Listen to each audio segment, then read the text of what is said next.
Bonjour. Alors, première étape par rapport à notre sac d'évacuation, c'est savoir qu'est-ce que l'on va faire et où va-t-on aller. Dans un premier temps, normalement, votre commune, si vous avez de la chance comme moi, transmet une information sur les risques majeurs. Donc, les documents d'information communale, c'est un document bien sûr à conserver et à avoir dans son sac d'évacuation afin de savoir quoi faire. Parce que c'est sûr que si jamais tout le monde prend sa voiture et part dans tous les sens, un peu comme quand on tape dans une fourmilière, les routes vont vite être saturées. Et donc, à partir de là, la circulation va être totalement difficile, voire impossible.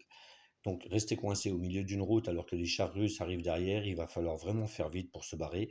Donc, il faut vraiment trouver une solution.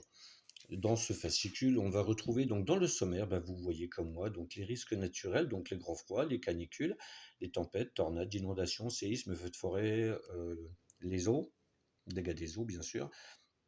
Ensuite, les risques technologiques, donc nucléaire et le radon, les transports de matières dangereuses, canalisation de gaz. Je le dis parce que je sais que vous savez lire, mais parce que si jamais ça tremble un peu au niveau de mon téléphone, parce que je le tiens à la main, c'est pour que vous ayez un confort pour savoir comment ça se passe.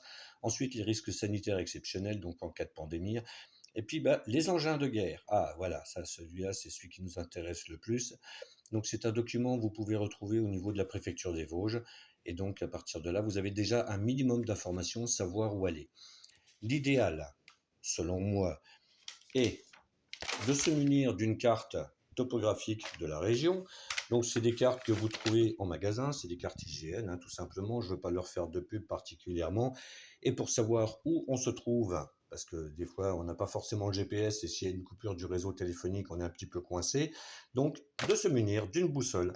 Donc vous avez la boussole qui va pouvoir vous indiquer où vous vous situez. Il faut avancer point par point.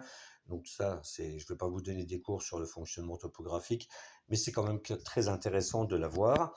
Et donc votre boussole, et après, vous l'utilisez judicieusement. Si vous avez eu la formation, si vous avez fait l'armée ou si vous avez déjà eu des notions topographiques, avoir une carte, une boussole avec les risques technologiques pour pouvoir se mettre dans sécurité dans un endroit pas très loin de chez vous, c'est déjà la priorité maximale. Voilà, donc ça, c'est savoir, je dois m'évacuer, et ma famille également, bien sûr. Donc, où est-ce que je vais?